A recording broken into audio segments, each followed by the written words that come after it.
Merci Seigneur. Alors, que Dieu soit glorifié. La famille est grande. La famille est grande. Elle s'agrandit, oui, mais la famille est grande. Comme vous savez, quand je dis la famille, c'est-à-dire la famille spirituelle sur laquelle Dieu m'a établi, elle est bien au-delà aujourd'hui, après tant d'années de ministère et d'investissement, au-delà des frontières de l'église Port des Cieux. Nous sommes dans une grande communauté. Le couple Biquet sera là cette semaine. Ils sont censés être là. Alain et Pamela Biquet, nos pasteurs de Libreville, ils seront là aussi cette semaine. Nous sommes à Libreville, nous sommes au Canada. Pasteur Don Patrick a dû voyager pour le Bumbashi, mais il sera là le week-end. Nous sommes à Bruxelles, nous sommes à Paris. Maman Jolie représente l'église de Paris. Évangéliste Myriam sera là aussi aujourd'hui. Nous sommes un peu en train de nous étendre partout par la grâce de Dieu en quelques petites années. Mais au-delà de la porte des cieux, je suis aussi père de plusieurs fils et de plusieurs filles qui ne sont pas de la porte des cieux, mais qui sont attachés à ma personne et à cette grande famille. Parmi lesquels, un que j'aime profondément, c'était un apôtre de ministère. Ceux qui me connaissent, au début de mon ministère, j'ai beaucoup enseigné sur le ministère apostolique et la dimension apostolique de l'Église. J'étais un prophète un peu bizarre, un prophète mais qui parle beaucoup de l'apostolique, de tout ce qu'il y avait autour de l'apostolat. Et des fois, les gens ne me comprenaient pas. C'est aujourd'hui que beaucoup de messages qu'on prêchait sur les 7 montagnes, la réforme apostolique, l'onction apostolique, j'ai prêché ça à la bonne parole du salut dans beaucoup d'autres églises. On ne comprenait pas bien le concept apostolique à l'époque, ce que ça voulait dire. Et puis à un moment, quand je suis allé à Lubumbashi, Dieu m'a dit de commencer à shifter et d'entrer et commencer à enseigner ce qui a un lien avec le prophétique. Et lâchant un peu ce pourquoi j'étais passionné, j'étudiais ça. J'avais d'abord eu ça comme révélation. Dieu m'avait dit, je répands une nouvelle onction apostolique sur mon église. Je ne comprenais pas onction apostolique, ça veut dire quoi? J'ai commencé à travailler le message, j'ai commencé à voir aussi qui avait enseigné cela. J'ai découvert beaucoup d'autres qui avaient aussi été illuminés sur le sujet. Mais après que j'ai commencé à lâcher le domaine, j'ai vu un homme extrêmement brillant qui est allé bien au-delà de là où nous avons commencé. C'est l'apôtre Arnold Bognon. Il parle bien, il enseigne bien, il écrit bien. Il a écrit même déjà 2 livres. J'ai la dette de préfacer un de ses bouquins. Il est sorti, il n'est pas encore sorti. Pas encore. J'ai encore le temps. Voilà, je vais préfacer le livre qui parlera de... Bon, il en parlera lui-même et c'est un de mes fils. Plusieurs années déjà, je vais en Côte d'Ivoire. Quand je suis là, je me rappelle, là où j'étais logé, il était venu avec son épouse. Ça fait 3 ans. 3 ans avec son épouse. Et j'étais à Paris. Il est venu à Paris. Et il avait décidé de venir cette année ici.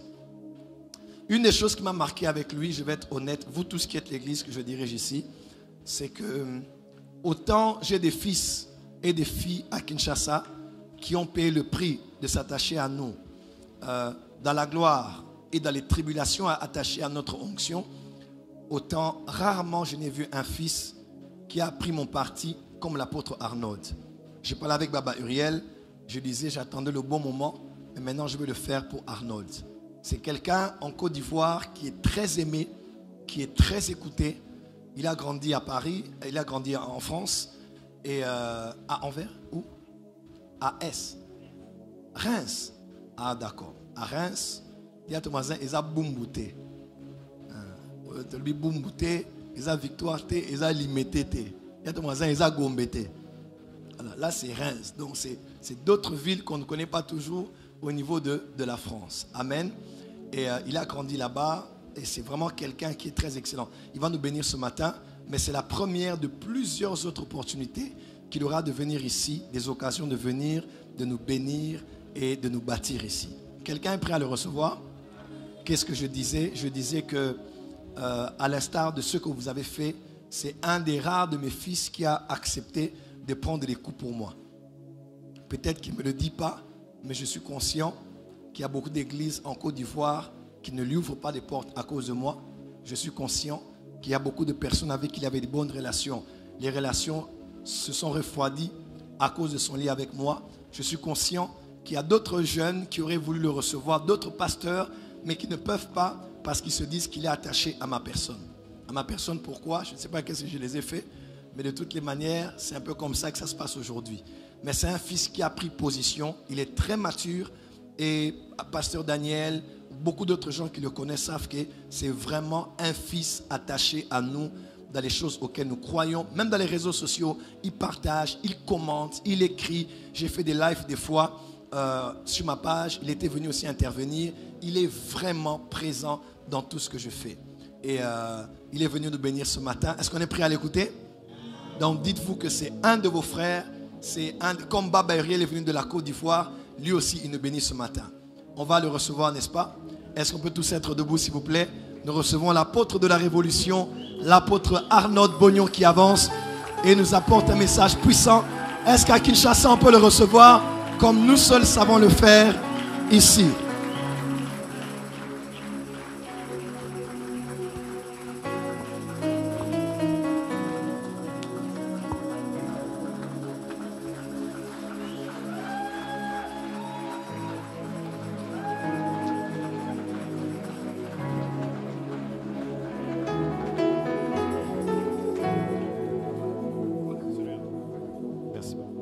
Est-ce qu'on peut acclamer le Seigneur très fort?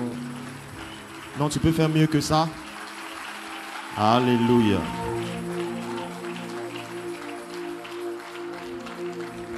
Je voudrais, s'il vous plaît, qu'on reste debout pour bénir Dieu pour l'opportunité que j'ai d'être avec vous.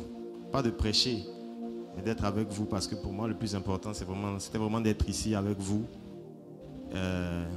Comme papa a dit, on s'est vu plusieurs fois en dehors d'ici.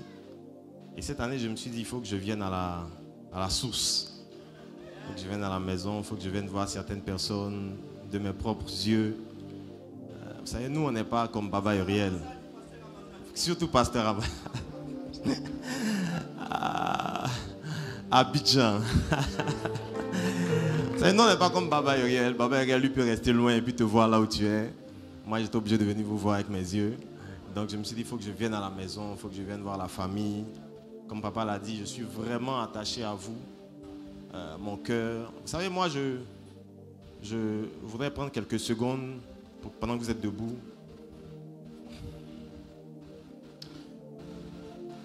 Vous savez, je ne suis pas opportuniste. Beaucoup de jeunes gens qui servent Dieu de notre génération sont opportunistes. Se connectent en fonction des opportunités qu'ils peuvent avoir en se connectant à telle ou à telle personne, ou en fonction de la visibilité qu'on peut avoir quand on se... Je n'étais pas venu ici pour prêcher, j'étais venu ici pour écouter, pour prier. Hier, je suis venu, j'ai prié.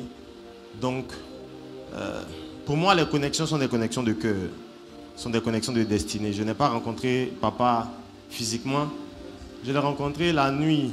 Et d'ailleurs, je lui ai déjà dit ça, mon épouse et moi, on l'a rencontré une nuit dans un songe, la même nuit dans un songe. On dormait, on avait un programme de 50 jours, il ne l'a pas dit tout à l'heure. Et pendant qu'on priait, on s'est endormi. Et la même nuit, mon épouse et moi, on a eu le même songe. La même nuit. On a eu un songe dans lequel papa est venu à l'église, il a prié pour nous, il a prêché à l'église.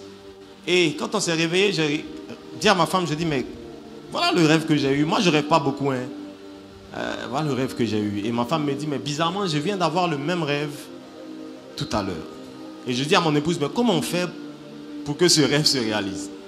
Et c'est comme ça que j'ai approché le pasteur Amazou, le bishop Amazou, que je voudrais saluer, qui m'a permis de rencontrer papa quand il venait à Abidjan. Papa est venu, il a prié pour nous, il a prêché à l'église. Et il a dit quelque chose avant de partir.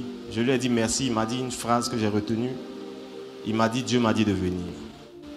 Et je ne l'ai pas rencontré parce que je voulais m'accrocher à quelqu'un pour devenir grand. Et je veux vraiment bénir Dieu pour la vie de cet homme. C'est une très grande connexion pour mon ministère, pour ma destinée. Je voudrais s'il vous plaît qu'on puisse m'aider à honorer Dieu pour la vie de papa. Merci beaucoup. Merci beaucoup. Merci beaucoup. Vous savez, si je dois parler de ça seulement, on peut faire une prédication avec. Donc vu que le temps est compté, je voudrais qu'on puisse s'il vous plaît m'aider à bien acclamer Dieu pour la vie de notre Père. C'est un signe, c'est un don, c'est une grâce de l'avoir dans cette saison. Et je crois que les gens vont réaliser dans 25 ans, dans 30 ans, dans 40 ans, dans 50 ans, l'opportunité qu'on a eue de vivre à son époque. Célébrons Dieu pour la vie de papa. Merci beaucoup, papa. Célébrons Dieu pour maman, même si elle n'est pas là. Acclamons le Seigneur très fort. Et pendant que je suis sur ce pupitre, Je voudrais aussi célébrer Dieu pour la vie de tous ceux qui servent Dieu dans cette église, tout le leadership de l'église, tous les pasteurs, tous les hommes de Dieu, toutes les mamans, et puis tous ceux qui sont venus de l'Europe, la France, la Belgique. Célèbre Dieu, célèbre Dieu, célèbre Dieu.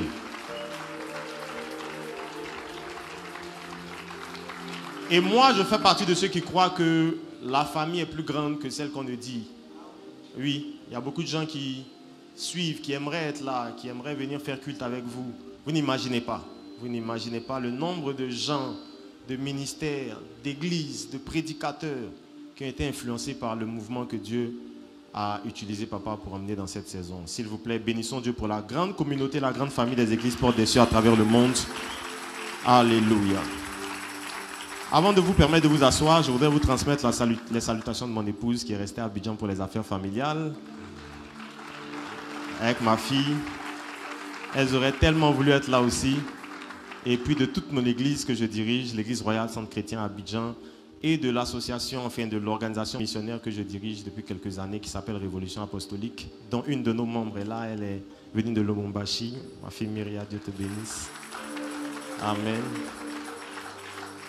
Pendant qu'on est debout, s'il vous plaît, est-ce qu'on peut mettre la main droite sur le cœur et dire au Seigneur de nous parler? S'il te plaît, parle-lui, s'il te plaît. Élève ta voix, dis Seigneur, parle-moi. Do. Est-ce que tu peux élever ta voix? Dis Seigneur, parle-nous ce matin. Élève ta voix, s'il te plaît. L'ambra, je ne t'entends pas. Dis chantez les dévotions. Rekapaya ande de debo sekepa. Rekatapahande le lebo shepete ava. L'ingre ketepe rande devo sepra kene. Chapa en televa ambran tekepa ande lebo. Merci Père, merci pour ton esprit et ta présence. Merci pour ta grâce.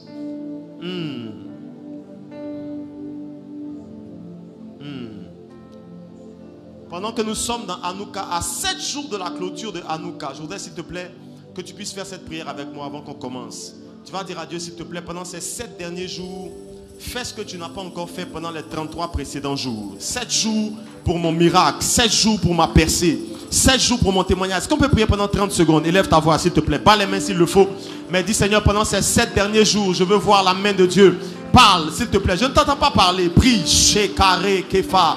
Rekapana abra tandeleva brech. Rekepa abababa la entelevo se. Rekala bababa. Rekana mahande pos. Père, dis pendant ces 7 derniers jours, je m'attends à une visitation. Moi, ma maison, moi, ma famille, moi, mon travail, moi, mon ministère, moi, mon entreprise. Est-ce que quelqu'un peut prier? Pendant que tu es là, tu pries pour ta famille. Pendant que tu es là, tu pries pour ta maison. Que tu sois en ligne ou que tu sois ici dans la salle, parle, élève ta voix. Ces 7 jours, Dieu ne te dépassera pas. Ces 7 jours, son esprit te touchera. Parle, que rekapaya dadaba, rekande bro soparadeva. Merci Saint-Esprit. Merci Saint-Esprit. Merci Saint-Esprit. Père, ne nous laisse pas le droit de dire les choses que tu n'allais pas dire. Ne nous laisse pas le droit de faire les choses que tu n'allais pas faire si tu avais été avec nous en chair ce matin. Nous savons que tu es déjà ici. Maintenant, manifeste ta gloire et ta puissance. Parle-nous comme les hommes ne peuvent pas nous parler. Seigneur, celui qui entend ta voix entend également la direction. Il entend également l'orientation. Celui qui entend ta voix entend également le ciel lui parler. S'il te plaît, que ce ne soit pas moi qui parle, que ce soit toi qui parle à ton église. Seigneur, cette église est spéciale dans cette génération. Cette église est un phare. Cette église est un lampadaire. Elle éclaire. Elle donne l'orientation dans les nations. Elle donne la direction de Dieu dans plusieurs saisons. Depuis plusieurs saisons de l'église déjà. Seigneur, je crois que parler ici, c'est parler prophétiquement à l'église du monde et de cette génération. S'il te plaît, parle et ne parle pas seulement à nos oreilles. Parle à l'église dans les nations. Que la gloire, que l'honneur, que la louange te reviennent à toi seul, vrai Dieu, digne de ces choses. Au nom de Jésus, ton Fils, que nous prions. Amen. Vous savez, quand on vient à Hanouka, on vient pour rencontrer Dieu. Je voudrais qu'on puisse avant que j'aille dans la parole, chanter ce chant pendant quelques minutes. Le chant est simple, il dit, nous voulons te rencontrer. Je voudrais que tu puisses chanter ça comme une prière. Pour dire à Dieu, Seigneur, je veux te rencontrer à Anouka. Je ne suis pas venu juste parce que c'est un programme annuel. Je veux te rencontrer. Rencontrer, rencontrer, rencontrer, rencontrer. Nous voulons te rencontrer. Rencontrer, rencontrer, rencontrer, te rencontrer, rencontrer. On répond simplement, rencontrer. On répond, te rencontrer, papa. On peut chanter ensemble. Te rencontrer, papa. Yes. On peut chanter ça ensemble. Eh, Sapaya, Katapa. Rencontrer, rencontrer, te rencontrer, rencontrer, rencontrer, rencontrer.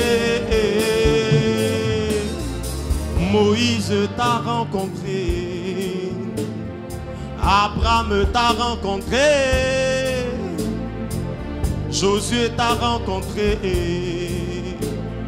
Moi aussi je veux te, papa, papa, papa, papa, te rencontrer. On répond, rencontrer, papa, te rencontrer, te rencontrer. Paya kata paya, rakatenema abra chante, reke paya patayande. Yes, yes, yes, yes.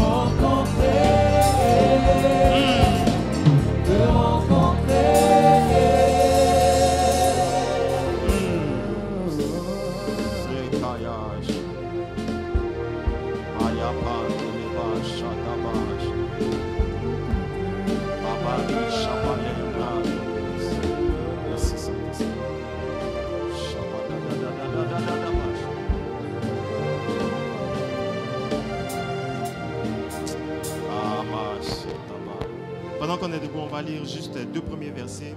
Merci. Dans Genèse. Je voudrais vous parler ce matin pendant environ 40 minutes. Que Dieu me fasse grâce de tenir le temps. Pendant environ 40 minutes sur le sujet que j'ai intitulé la lumière. Tu peux continuer à jouer. La lumière des commencements. Répète avec moi, la lumière des commencements. Genèse chapitre 2 verset 4 et on va lire ensuite. On va lire ensuite le deuxième verset. Et les autres versets, je vais vous les lire moi-même quand je vais avancer au fur et à mesure. Genèse chapitre 2 verset 4, je vais vous lire la version de Darby. Mais la version Louis II dit, voici les origines des cieux et de la terre quand ils furent créés, lorsque l'Éternel Dieu fit une terre et des cieux. Lorsque l'Éternel Dieu fit une terre et des cieux. Ça, c'est la version Louis II. Par contre, la version de Darby dit, ce sont ici les générations des cieux et de la terre. Tout le monde dit les générations. Les générations. Non, dis ça plus fort. Les générations. On peut prêcher ensemble. Dis ça, les générations. Les générations des cieux et de la terre lorsqu'ils furent créés au jour que l'Éternel Dieu fit la terre et les cieux. Amen. Je vais vous lire le dernier texte, enfin le deuxième, et on va pouvoir s'asseoir pour commencer. Hébreux chapitre 1, le verset 2. Allons-y vite. La Bible dit ceci. Je lis toujours la version de Darby. Dans ces derniers jours, il nous a parlé par son Fils qu'il a établi héritier de toutes choses, par qui aussi il a fait les mondes. La version de Louis II est un petit peu différente. Elle ne dit pas exactement la même chose. Est-ce que quelqu'un a la version Louis II? Je ne l'ai pas sous les yeux. Le temps d'ouvrir. Hébreux chapitre 1, le verset 2. Par lequel il a créé aussi le monde, dans la version... Vas-y, merci. Dieu, dans ces derniers temps, nous a parlé par le Fils, qu'il a établi héritier de toutes choses, par lequel il a aussi créé le monde. Par lequel il a aussi créé le monde. La version de Darby dit plutôt, il a créé les mondes. Parole du Seigneur. Assieds-toi. Acclame le Seigneur pendant que tu t'assieds. Je voudrais pendant quelques minutes vous parler,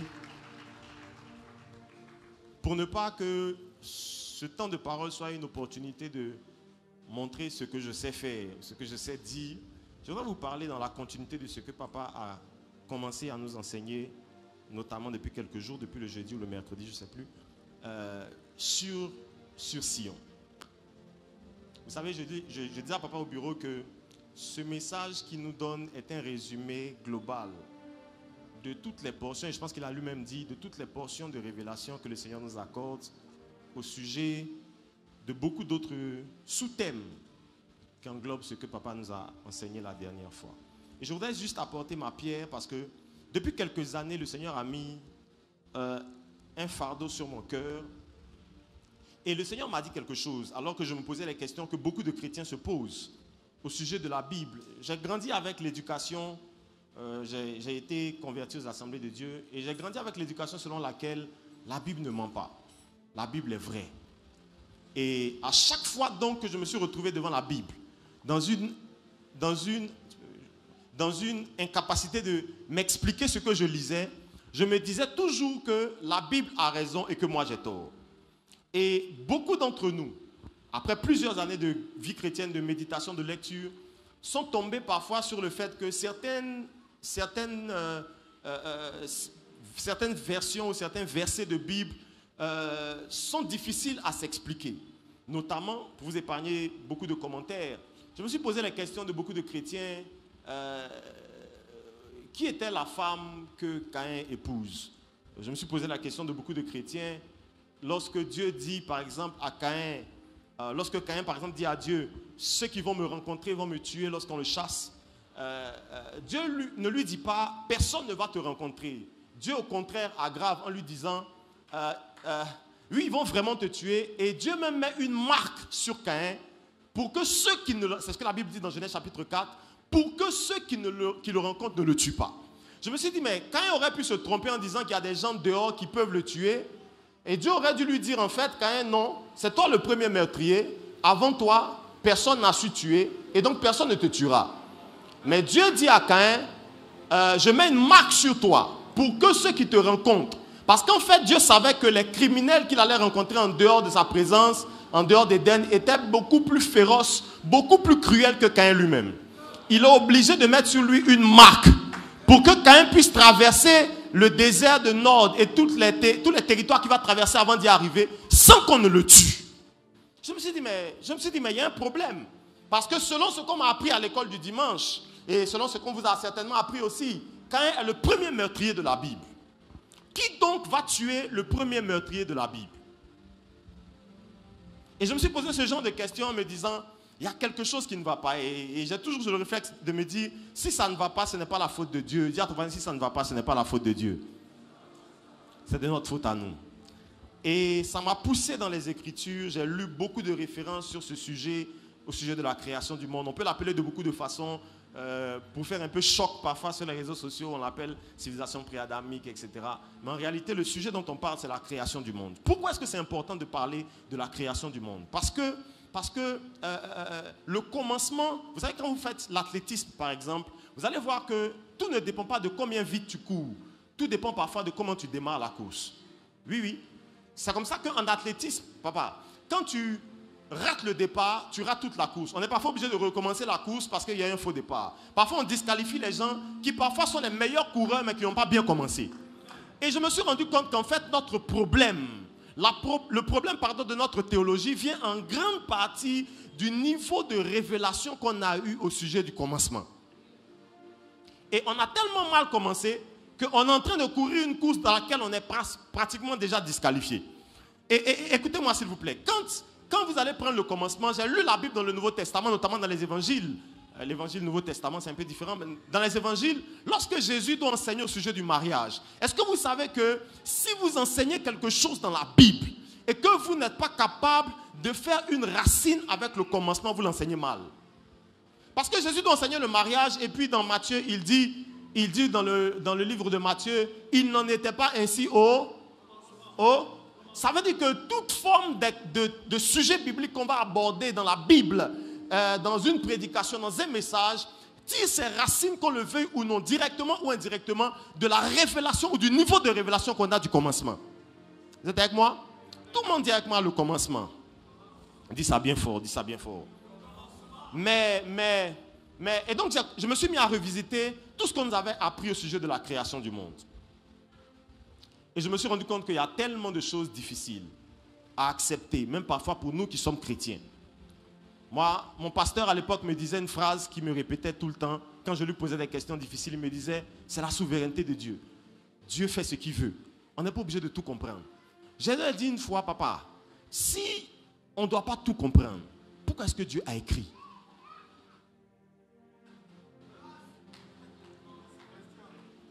Parce que celui qui ne veut pas qu'on le comprenne, il ne parle pas. Si tu me parles, c'est pour que tu m'expliques ta pensée.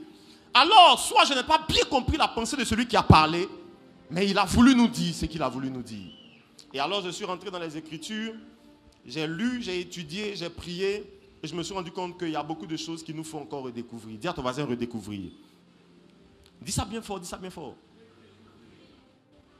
Le texte que je vous propose dans Genèse parle de plusieurs générations de cieux et de terre.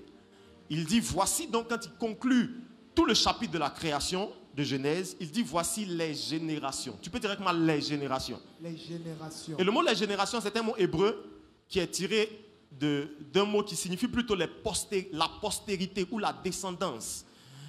Il est utilisé par exemple quand on parle dans Genèse chapitre 5, quand on parle de la descendance de Noé. On dit voici la descendance ou la postérité ou les générations de Noé. Voici la descendance dans Genèse chapitre 10 quand on parle de la descendance de Genèse 5 de Adam, Genèse 10 de Noé, etc., etc. Le mot qui est utilisé, c'est le mot postérité, c'est le mot descendance, c'est le mot génération. Et le même mot est utilisé lorsque Dieu finit la création de Genèse. Il dit voici donc l'histoire des générations de cieux et de terre. Génération au pluriel. Ça veut dire pas une seule génération, mais plusieurs générations de cieux et de terre. Et à partir de cet instant, Dieu a commencé à illuminer mon esprit. Je me suis rendu compte qu'en fait, la terre n'a pas eu une seule génération. Avance. Amen. Mais bien plus. Je me suis rendu compte qu'autant, quand on Genèse chapitre 5, on dit voici la génération de Noé ou la génération de Adam. Et on cite ses fils. Quand on dit voici la postérité de Noé, on cite ses fils. Vous savez, après avoir mentionné une postérité, on ne cite pas les pères, on ne cite pas les ascendants, on cite les descendants. Vous êtes d'accord avec moi? Si je dis voici la génération d'Arnold, je ne peux pas citer avant Arnold. Sinon, ce n'est pas ma génération. Est-ce que vous me comprenez bien? En d'autres termes, si je dis voici la postérité, voici les descendants d'Arnold, le point de départ, c'est Arnold lui-même. Et donc, on nous dit qu'on va citer tous ceux qui viennent après Arnold. Le fait de dire génération de cieux et de terre signifie qu'il y a un point de départ et ce que vous venez de voir, ce sont les enfants de la première terre.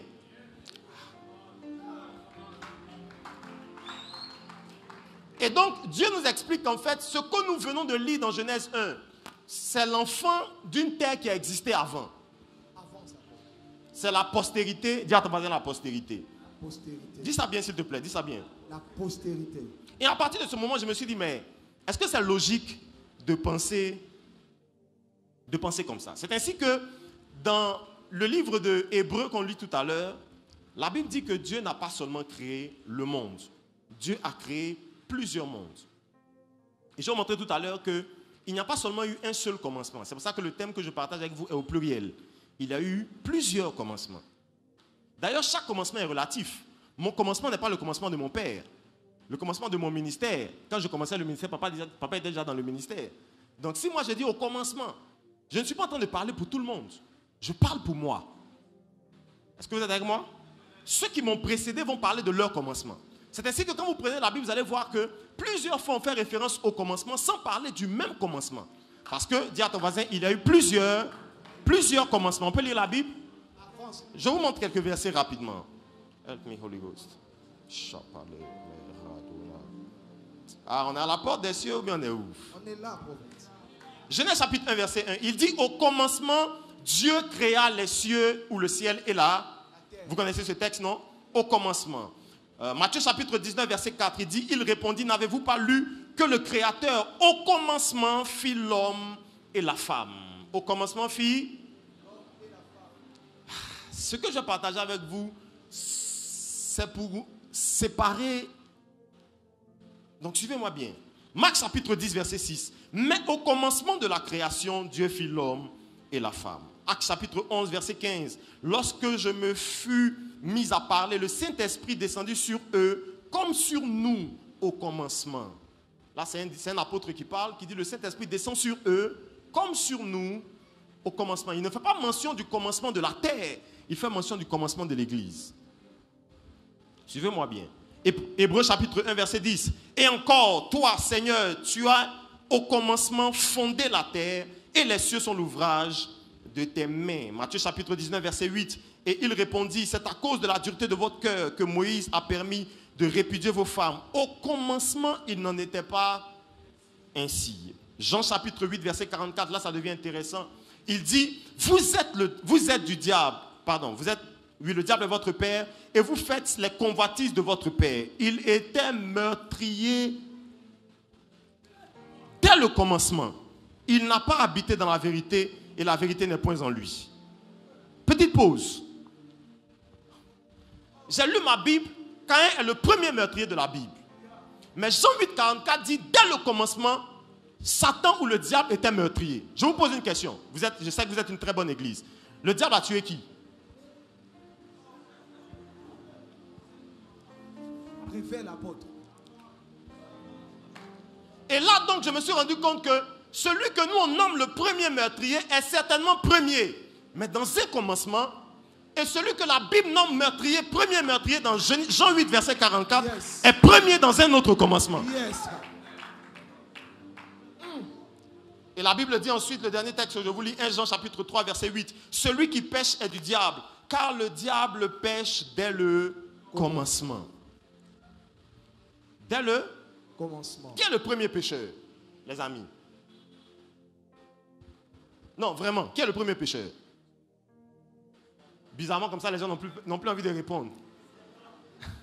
C'est Adam, non? Romains chapitre, combien déjà? On va lire ça, je pense que j'ai noté quelque part. Il dit, Romains chapitre 5, je pense, verset 12. Il dit, par le péché d'un seul, par la faute d'un seul, le péché est entré dans le... Merci, pasteur. Dans le monde. Tout le monde dit dans le monde. Dans le monde.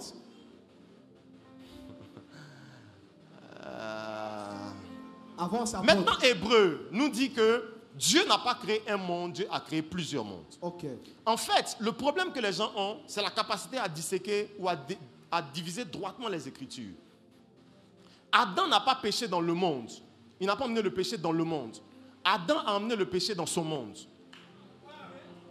Oui. Adam n'a pas emmené le péché dans le monde. Parce que le jour où Adam arrive dans le jardin, le monde connaît déjà le péché. La première interaction, avant celle qu'il a avec son épouse, il a avec un serpent qui n'est pas certainement dans la forme que nous connaissons. Il a avec un serpent qui, lui, connaît déjà le péché. Oui. Et donc, où a donc appris le péché à ce serpent? Qui a donc appris le péché à ce serpent pendant que le premier pécheur n'avait pas encore péché? Ça signifie qu'Adam n'a pas envoyé le péché dans le monde. Adam a emmené le péché dans son monde. C'est pour ça que tous ceux qui naissent d'Adam héritent du péché d'Adam. Écoutez les amis, ceux dont on hérite du péché d'Adam. On n'hérite pas de n'importe quel péché. Hein? On hérite du péché d'Adam. Tout le monde dit le péché d'Adam. Le péché d'Adam, qu'est-ce que c'est? Comment est-ce qu'on fait pour découvrir le péché d'Adam? Vous savez, très souvent, quand vous voulez savoir de quoi vous souffrez, vous devez voir comment est-ce qu'on vous soigne. Parce que la façon dont on soigne un paludisme, on ne soigne pas, par exemple, la tuberculose de la même façon. Donc, parfois, le remède, si on ne comprend pas c'est quoi la maladie, Dans le remède, on peut comprendre qu'est-ce qu'était la maladie. Et dans le remède du péché d'Adam, on peut découvrir quel était le péché d'Adam lui-même. Ouais. Nous tous qui avons hérité du péché d'Adam, Dieu nous soigne d'une même façon. C'est quoi? C'est quoi? C'est Jésus. C'est accepter Jésus, non? C'est pas ça? Il a emmené Jésus. Bon, je comprends quand vous dites le sang. Hein? Il a emmené Jésus, Jésus est mort. Et quand on reçoit le sacrifice de Jésus, on est soigné du péché d'Adam. C'est pas ça? Ça signifie quel était le péché d'Adam? Le péché d'Adam, c'était pas manger un fruit dans un jardin. Apôtre. Oui. Excusez-moi de vous choquer, mais si le péché d'Adam, c'était manger un fruit dans un jardin, la délivrance d'un mal de ventre, ce sont les toilettes. Oui. Si je mange quelque chose qui me fait que je digère mal, ma délivrance n'est pas dans le sang de l'agneau. Ma délivrance est dans un WC public. Donc Adam se serait mis dans un petit coin, non? Et puis il se soulage. Il est délivré.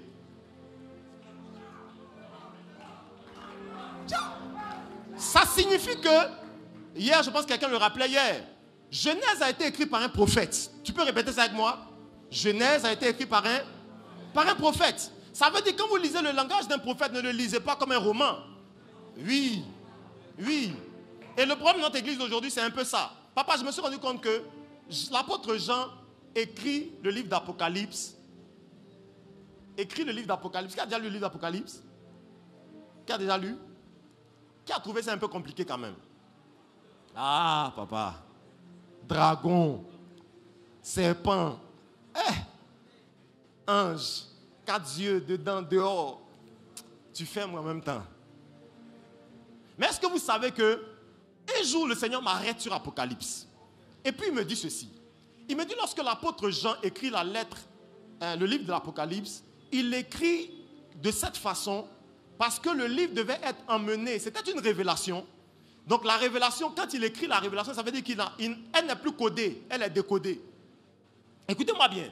Et quand il l'écrit, il ne peut pas emmener une révélation codée à l'église. Sinon, il n'a rien fait. S'il emmène encore une révélation codée à l'église, il n'a rien fait. Autant Dieu allait parler de façon voilée et puis les gens allaient chercher à comprendre. Ça veut dire que le livre d'Apocalypse a été écrit, c'est un décodage d'une révélation qui est là. Est-ce que vous comprenez que quand l'apôtre Jean met le dragon, il met le serpent, il met les anges, il met le tonnerre, tous ces symboles-là, il l'emmenait à une église qui était capable de discerner ça sans sa présence. Ça veut dire que quand ils allaient recevoir la lettre, ils allaient comprendre tous les symboles que l'apôtre Jean utilise, sans qu'ils aient, parce qu'il était enfermé en prison, sans qu'il ait besoin d'être là pour leur expliquer que le dragon signifie. Mais regardez notre église d'aujourd'hui. On est obligé de nous interpréter l'Apocalypse. Vous voyez un peu le niveau des deux églises?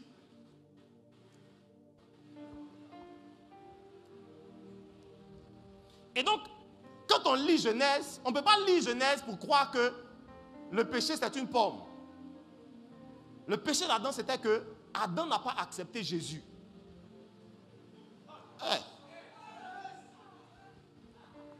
Oui, parce que qui peut régner sans Christ? Accepter Jésus, ce n'est pas une histoire de salut, ce n'est pas une histoire d'aujourd'hui. Éphésiens chapitre 1, versets 4 et 5. On peut lire ça, ça me revient à l'esprit. Éphésiens 1, versets 4 et 5.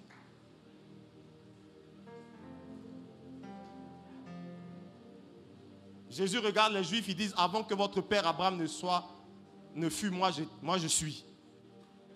Donc Jésus n'est pas venu dans le Nouveau Testament. Éphésiens chapitre 1. Éphésiens chapitre 1, versets 4 et 5, j'ai lu au nom de Jésus. J'espère le bon texte. Oui.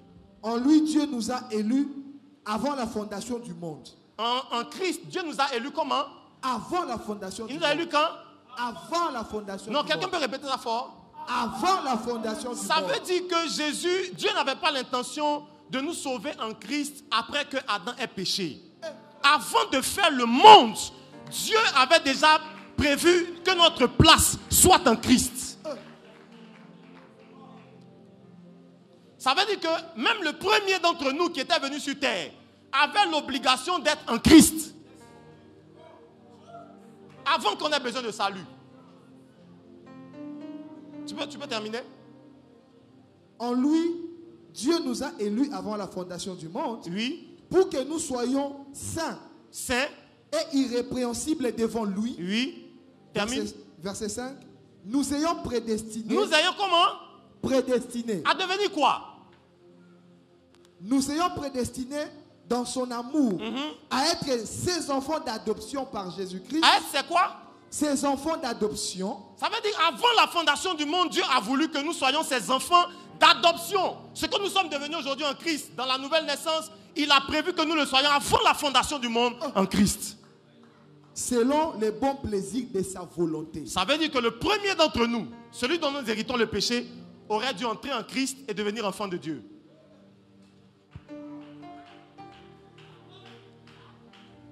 C'est comme ça que les arbres du jardin sont des images.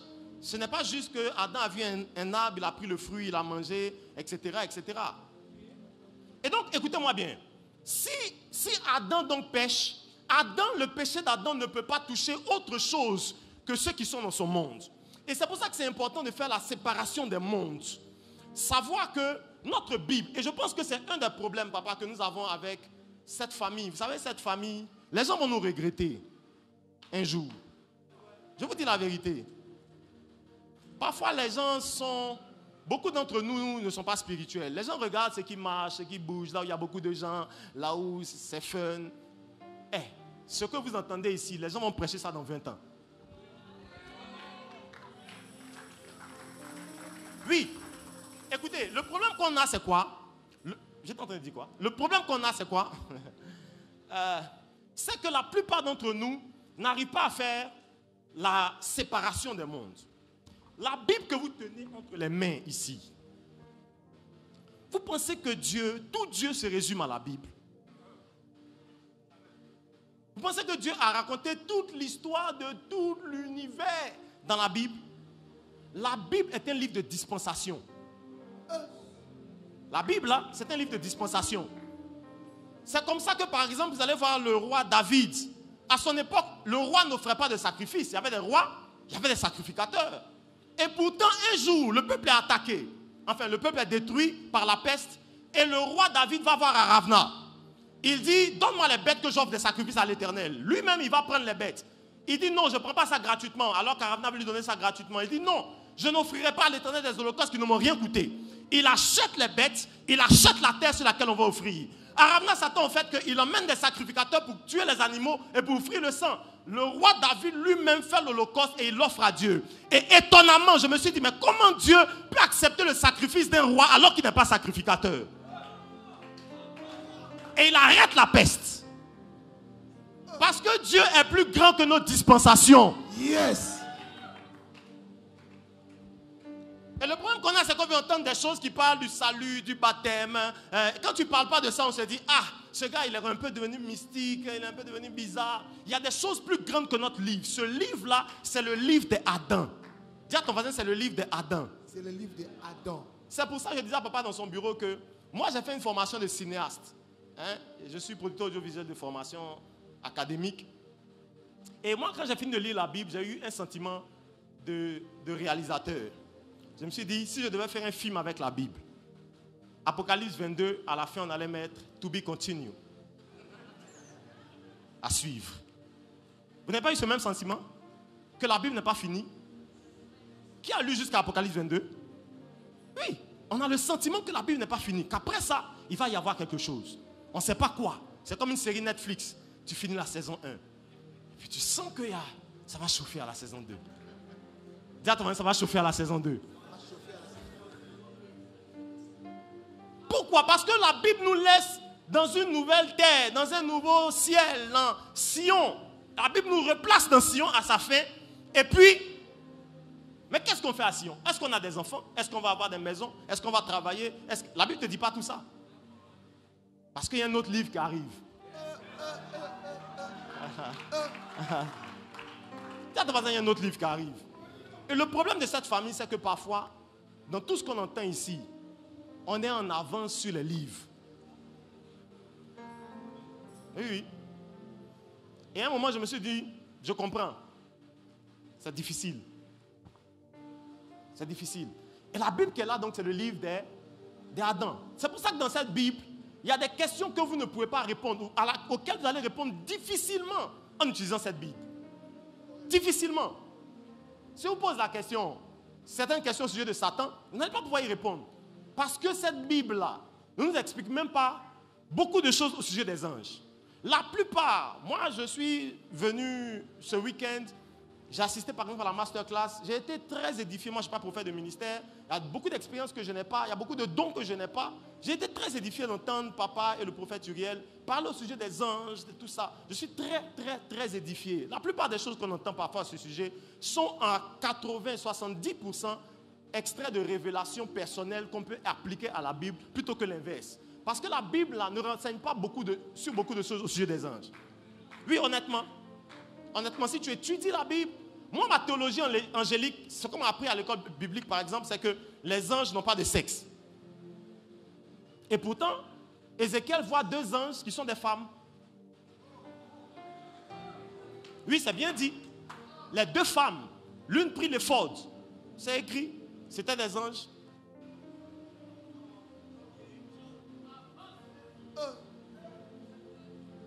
Par exemple, la théologie angélique dit, protestante normale dit que les anges prennent des formes humaines pour intervenir sur terre. Ça, c'est l'une des plus grandes, c'est l'une des plus grandes bêtises. Moi, je suis apôtre. Le problème, c'est que ce sont nos docteurs qui, depuis 30 ans, 40 ans, 50 ans, sont les gardiens de nos écoles bibliques. L'école biblique ne se renouvelle pas parce qu'il n'y a pas, les docteurs sont des enseignants. Ce sont des professeurs. Ce n'est pas eux qui écrivent les cours. Ceux qui écrivent les cours, ce sont les apôtres et les prophètes. Yes. En conseil, le prophète dit, voilà ce que Dieu dit du ciel. Voilà comment est-ce que les choses avancent. Et l'apôtre comprend le langage du prophète pour le traduire, pour que l'église puisse être enseignée. Et le docteur prend l'enseignement des apôtres et des prophètes. Jamais dans la Bible, les docteurs ont enseigné les gens. Jamais ils n'ont produit la doctrine. Ils sont les gardiens, les enseignants de la doctrine. Ils ne sont pas la source. Et le problème, c'est que notre génération a des docteurs qui deviennent les garants de tout ce qu'on nous a enseigné depuis 50 ans. Apôtre Bonion, avance apôtre. Depuis 50 ans d'école biblique, ils sont assis dessus. Quand tu veux bouger, ils disent non, la doctrine dit. Papa, la doctrine, ce n'était pas toi. Laisse-nous parler et toi, tu vas enseigner.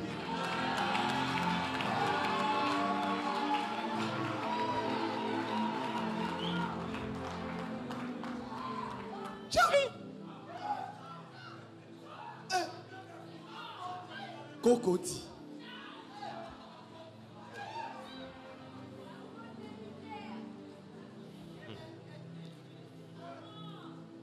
Oui, attends.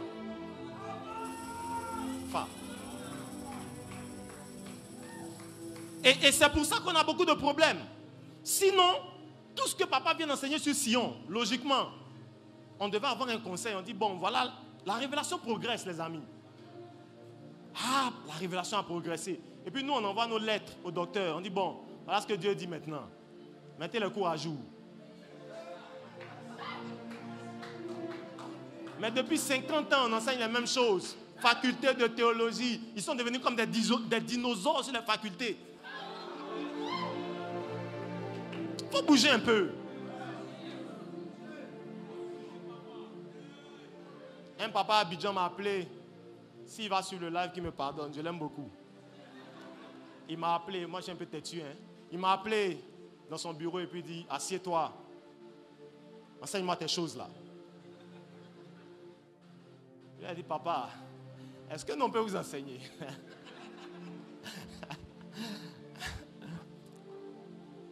Pourquoi? Parce que la plupart des gens pensent que ce livre-là, excusez-moi de vous dire ça peut-être, ce livre n'est pas complet. Et il a fallu le ministère prophétique pour nous enseigner des choses, même la doctrine au sujet de Satan. Tout ce qu'on dit au sujet de Satan. Est-ce que vous savez que ce sont des prophètes qui nous ont enseigné? Il n'y a aucun enseignement au sujet de Satan dans la Bible. Aucun. Tout ce qu'on sait au sujet de Lucifer, Satan, peu importe comment on l'appelle là, ce sont des prophètes qui ont été obligés d'être emmenés en extase ou dans des dimensions prophétiques pour nous dire un peu de choses au sujet de Satan. Sinon, tu prends ta Bible, la Bible t'enseigne au sujet de Satan. Ézéchiel 28. C'était un prophète qui parlait par analogie d'un roi et puis en même temps qui parle de Lucifer. Ésaïe 14, c'est un prophète. Apocalypse, c'est révélation prophétique. Il n'y a aucun enseignement doctrinal au sujet de Lucifer. D'ailleurs, Ézéchiel 28. On peut prendre ça. Ézéchiel 28, versets 13 et 14. Allons vite, s'il vous plaît. Ézéchiel 28, versets 13 et 14. La Bible déclare, oui. Tu étais en Éden. Il dit de Lucifer, on convient qu'on parle de Satan. Hein. Tu étais où ça? En Éden. Hein? Éden. Oui. Le jardin de Dieu. Tu étais couvert de toute espèce de pierres précieuses. De pierres précieuses. Des sardoines. Oui. Des topazes. Des diamants. Lis le verset 14. 14.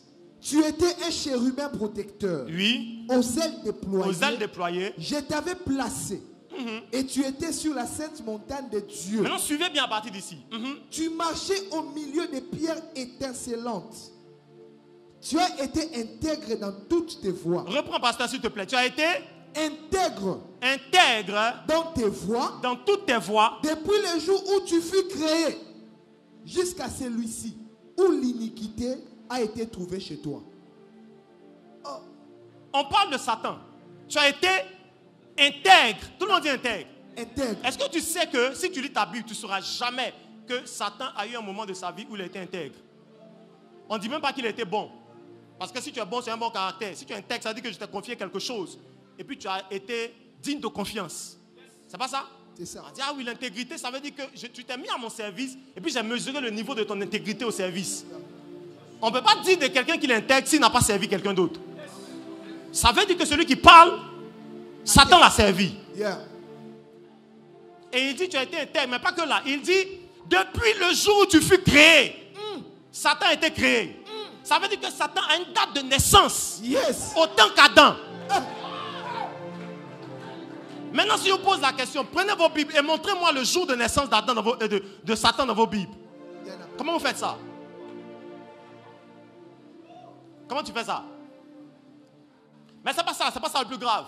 Depuis le jour où tu as été créé, c'est ici, jusqu'au jour où l'iniquité a été trouvée chez toi.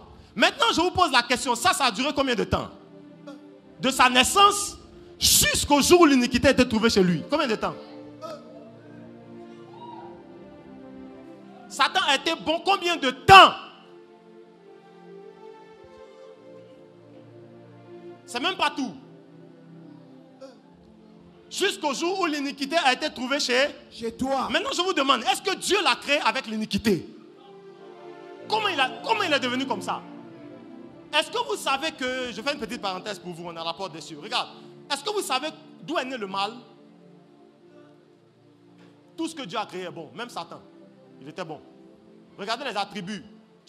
Ta beauté, ton éclat. Est-ce que ça c'est mauvais? Non. Est-ce que tu sais qu'un homme... Papa, tu peux te lever? Tu peux te lever? Homme de Dieu. 2 hommes, non? Ouais. Est-ce que c'est mauvais d'être un homme? Non. Est-ce qu'il est mauvais? Est-ce que lui il est mauvais? Mais si les deux là vont ensemble, ça devient comment? Abomination. Ça veut dire Dieu crée les bonnes choses. Mais certains mélanges de bonnes choses deviennent de mauvaises choses. Ouais. Arnaud Bognon. Ouais. C'est comme ça qu'on l'a créé bon, beau, etc. Tous les attributs avec lesquels on l'a créé étaient bons. Il a fait des mélanges qu'on ne faisait pas. C'est de là qu'est né le mal. Arnaud Bognon. L'orgueil est le résultat de la beauté.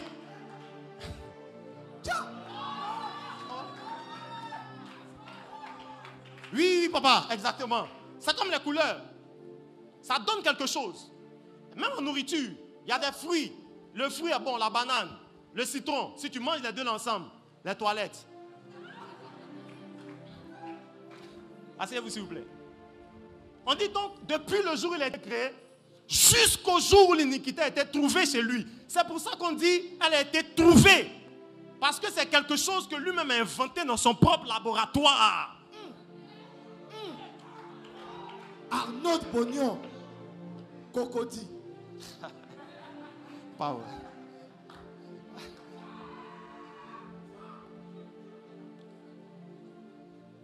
Mais tout ça, écoutez, tout ça c'est des choses qui ont eu lieu avant la Bible, avant l'histoire de notre Bible. C'est pour ça que quand vous lisez vos Bibles, il faut savoir bien diviser la Bible. Genèse, je dis souvent que Genèse chapitre 1, le verset 1, est le chapitre le plus long, non écrit de toute la Bible. Ouais. C'est-à-dire, c'est le chapitre, c'est le verset, c'est même pas un chapitre, c'est le verset le plus long qui n'a pas été écrit de toute la Bible. Il contient une des plus grandes parties de l'histoire de l'humanité qui n'a pas été racontée dans notre livre. Est-ce que vous savez, papa disait par exemple hier que quand on enseigne ici, les anges désirent plonger leur regard dans les mystères de Christ. Donc, est-ce que vous savez que les anges ne comprennent pas la Bible? Non. Les anges ont d'autres livres. Jean rencontre un ange, il en rencontre un autre, il en rencontre un troisième. Dans Apocalypse chapitre 10, la Bible dit il avait un petit livre dont on lui dit petit livre. Petit livre de poche. Et puis l'ange l'a arrangé ça dans sa poche de derrière, dans son jean. Il a dit va prendre le petit livre. Apocalypse 5. Avant que le livre qui était scellé ne soit ouvert par l'agneau, on dit celui qui était assis sur le trône avait un livre dans lequel il était écrit en dedans et en dehors. Ça veut dire le livre, on ne sait même pas comment le lire. C'est un livre transparent. Tu regardes dedans, il y a écriture. Tu regardes dehors, il y a écriture. Ça veut dire qu'il existe de nombreux autres livres avant la Bible. Est-ce que ces livres-là sont diaboliques? Est-ce que si Dieu donne la révélation de ce qui est écrit dans ces livres-là, alors Dieu n'est pas Dieu? Mais quelle église sommes-nous même? Quelle église sommes-nous?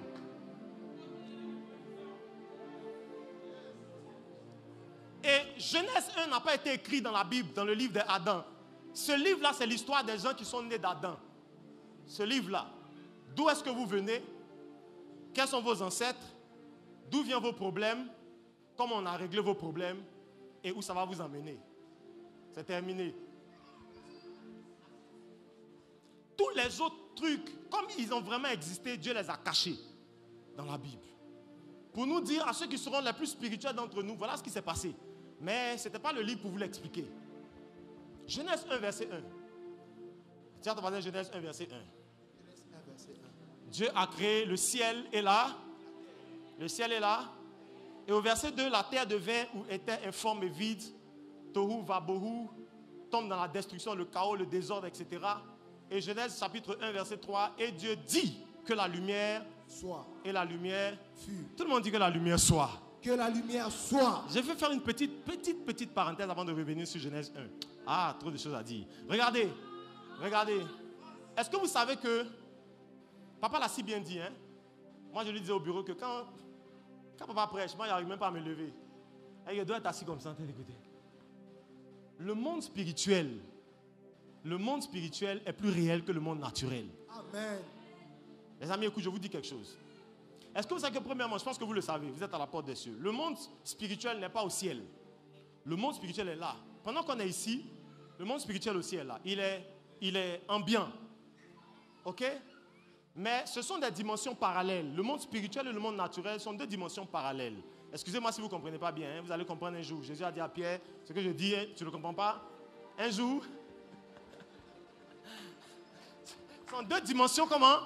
Dis à ton voisin parallèles.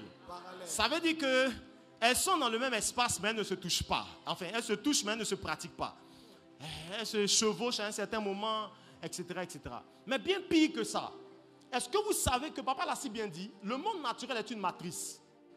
C'est un effet psychologique, le monde naturel.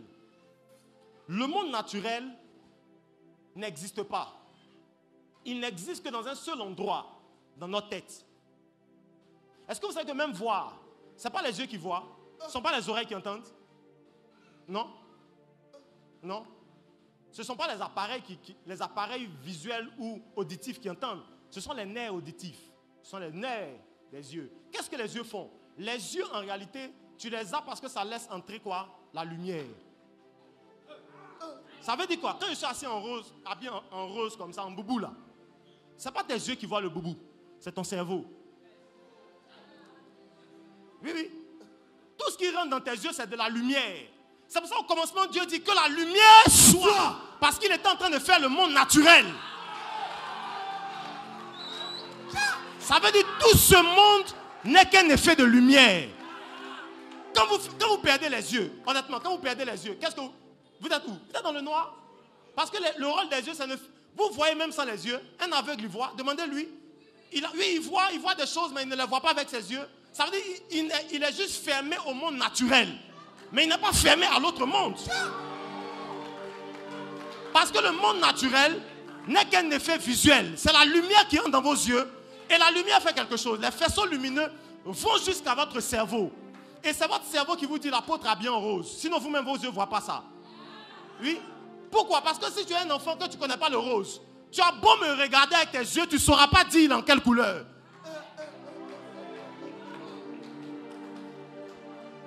C'est pour ça que dans le monde naturel, on envoie ses enfants à l'école.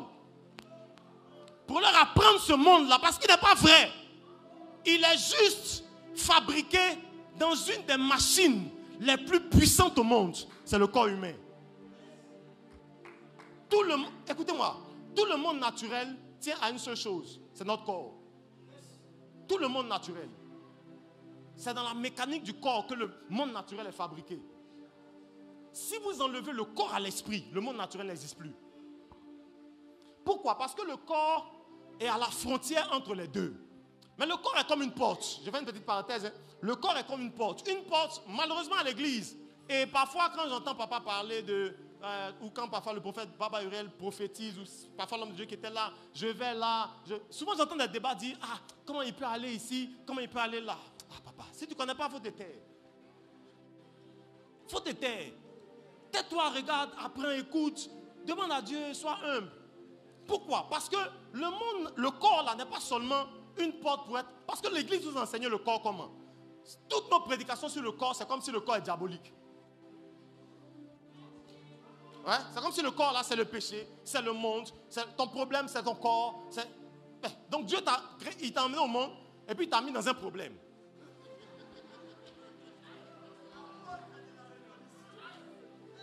Pourquoi? Parce que l'église n'enseigne qu'une seule dimension du corps. Le corps c'est une porte. Derrière une porte on peut s'enfermer. Mais une porte peut servir à entrer autant qu'elle peut servir à sortir. Pourquoi est-ce que donc quand un esprit dans le corps dit que je sors, je vais à Cocody, je sors, je vais à Libreville, je sors, en ce moment je suis dans telle ville, pourquoi est-ce que tu te plains? Il a juste utilisé une partie de son corps que toi tu n'utilises pas. Il a juste utilisé la porte, pas seulement pour rester dans le corps, mais aussi pour sortir. Et je suis décomplexé des expressions, je suis sorti de mon corps. Frère, reste tranquille. Le corps c'est une porte, tu peux sortir, tu reviens, tu vas... L'apôtre Paul me dit, je ne sais pas, si le jeune là, je ne sais pas si c'était avec son corps ou sans son corps, je ne sais même plus. C'est que tellement c'est banal. Il dit, bon, peu importe, les gars là, je ne sais même pas s'il a décidé de partir avec ou sans, je ne sais pas.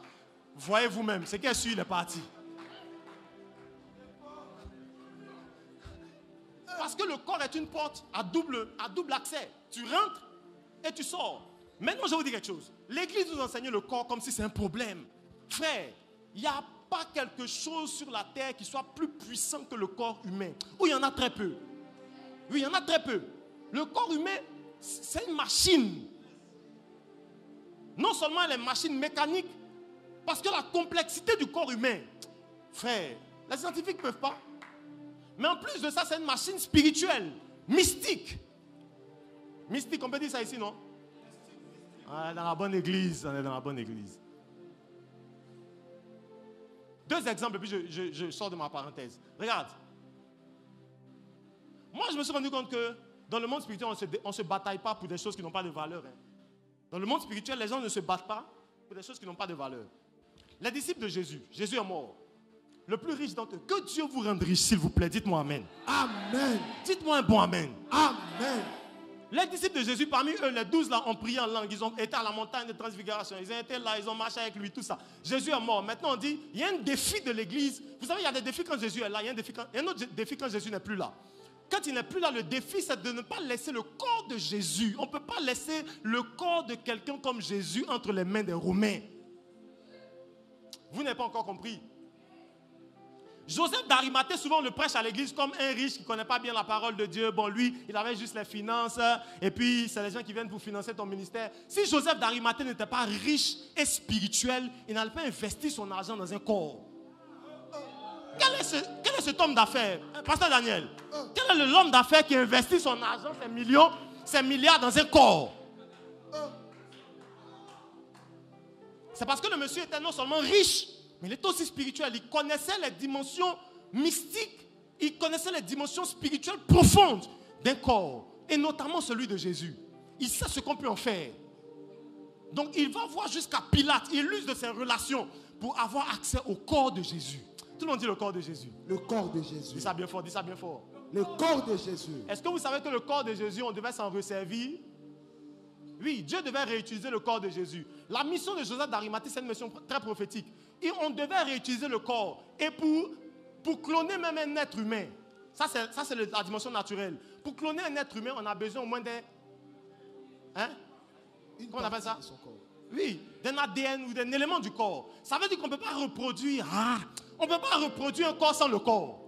C'est pour ça que Joseph d'Arimathée sait que Jésus, quand il quitte la dimension naturelle de son ministère, il doit maintenant entrer dans la dimension où l'église va devenir son corps. On a besoin, pour cloner le corps de Jésus, on a besoin de Jésus lui-même. Donc il paye le corps et puis il le garde. Vous n'avez pas compris. Regardez maintenant. Moïse va mourir. Quand Moïse meurt, Moïse est le seul être humain mort, peut-être le seul, je ne sais pas, mais en tout cas l'un des rares morts auquel aucun homme n'a assisté à ses funérailles. Aux funérailles de Moïse, c'était des esprits. Il n'y avait pas d'homme. On dit personne ne sait où on l'a enterré. Et Dieu enterra Moïse. Ça veut dire que non seulement des esprits se disputent le corps de Moïse, Jude chapitre... Bon, il n'y a pas de chapitre dans Jude. Jude verset 9. Jude verset 9. Michael et Lucifer se disputent son corps. Et puis quand il finit de vaincre, il prend le corps et le remet à Dieu. Et puis Dieu l'enterre. Comment deux esprits aussi, d'une autorité aussi grande, peuvent se disputer un corps? Peuvent se disputer quoi? Tout le monde dit un corps. Ce n'est qu'un corps, les amis. Mais est-ce que vous savez que sans le corps de Moïse, Jésus n'allait pas pouvoir entrer dans son ministère? Vous ne savez pas ça? Parce que je vous répète, que pour faire réapparaître un corps, on a besoin du corps. Parce que Jésus devait avoir l'approbation de la loi et des prophètes avant d'emmener la grâce. C'est pour ça qu'à la montagne de transfiguration, il était assis, lui, la grâce, Moïse, la loi, Élie, les prophètes. Si Moïse n'avait pas été gagné par l'archange Michael, il n'allait pas pouvoir revenir s'asseoir à la montagne de transfiguration et libérer Jésus dans son ministère. Cocody, Arnaud de Monio. Dis à ton voisin le corps. Le corps. Le corps est tellement puissant que Dieu en a fait un intermédiaire entre le monde naturel et le monde spirituel. Ce qui fait que tu n'arrives pas à opérer comme un esprit, c'est le corps. C'est le corps qui fait que tu veux aller en France, mais tu es là. C'est le corps qui fait que tu vas aller aux États-Unis, mais tu es là. Regarde comment est-ce qu'un corps peut maintenir Dieu. Il peut l'enfermer. Je ne sais même pas comment vous dire. La Bible dit toute la plénitude de la divinité habita corporellement en Jésus. Ça veut dire que le corps enfermait Dieu dans une... J'ai lu un livre de Platon qui s'intitulait Le corps prison. Ça veut dire comment est-ce que le corps peut... Vous savez, vous qui êtes là, vous êtes de grands esprits. Vous avez écouté l'enseignement de papa sur comment devenir un grand esprit. Vous êtes de grands esprits. L'esprit qui est à l'intérieur de vous peut faire des choses extraordinaires. Mais regarde, c'est le corps que tu regardes là qui maintient cet esprit. L'esprit avec lequel tu parles aux États-Unis étant assis ici, le corps l'en maintient. C'est que l'esprit va, mais il va finir par revenir. Dis-moi, tu as fini, non? Reviens dans tes problèmes maintenant à Kinshasa. On t'attend pion. Tiens, maintenant le corps. Le corps. Et dans Genèse 1, qu'est-ce qui se passe? Je termine avec. Because of time. Je termine avec, regarde, dans Genèse 1, qu'est-ce qui se passe? Dieu est en train de faire le premier monde.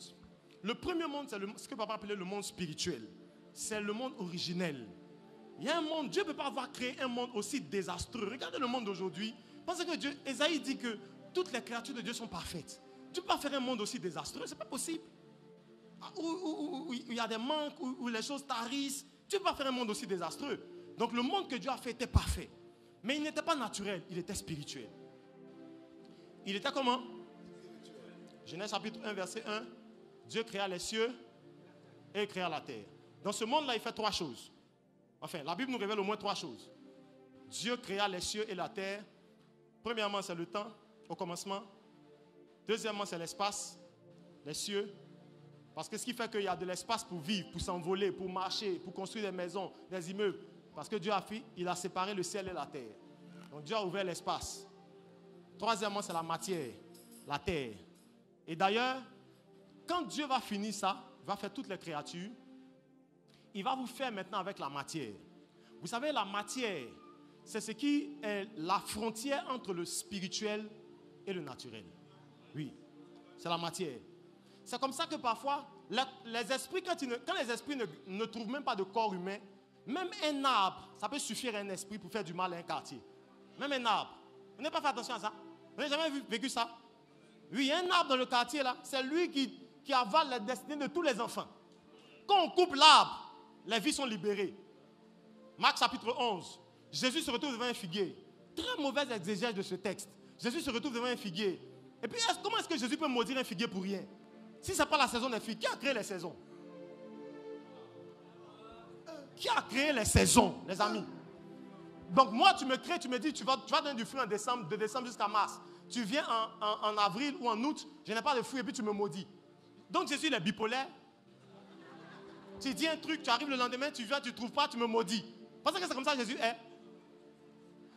Est-ce qu'on peut faire des choses comme ça? Vous savez pourquoi Jésus a maudit là? Marc chapitre 11, dans la version de Darby, il a dit ceci. Et Jésus, répondant au figuier, dit.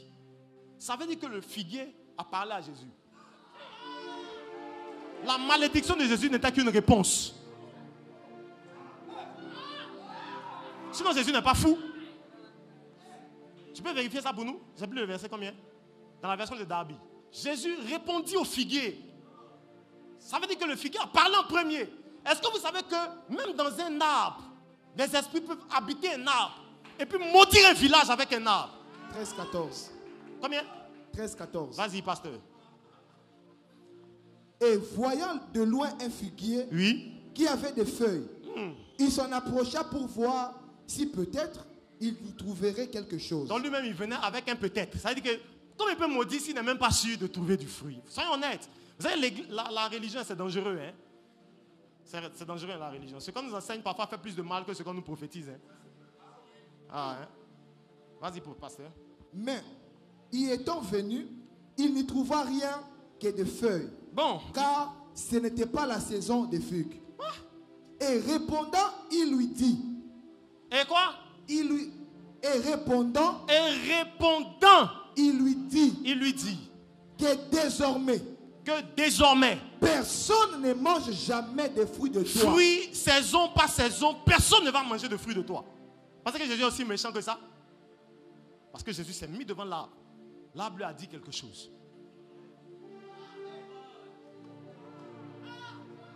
Oui. Les objets ou les corps, parce que même ce que vous voyez ici, le fer, c'est un corps. Là, ici, c'est un corps. Autant le corps humain est un corps, les objets inanimés sont des corps. Un esprit peut posséder une gourmette.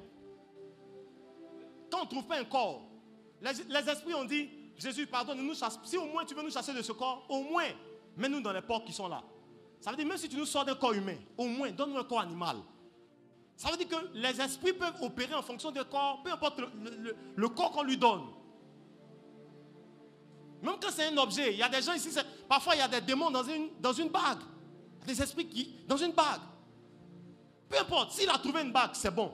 À partir d'une bague, il peut maudire la maison de quelqu'un. Puis ça, la bague est là, ça maudit la maison. Malheureusement, l'auteur du texte n'a même pas entendu ce qui s'est dit. C'est Jésus qui a entendu. Donc toi, imagine-toi maintenant. Marc n'a pas entendu. Toi, il faut imaginer pour toi. Ah.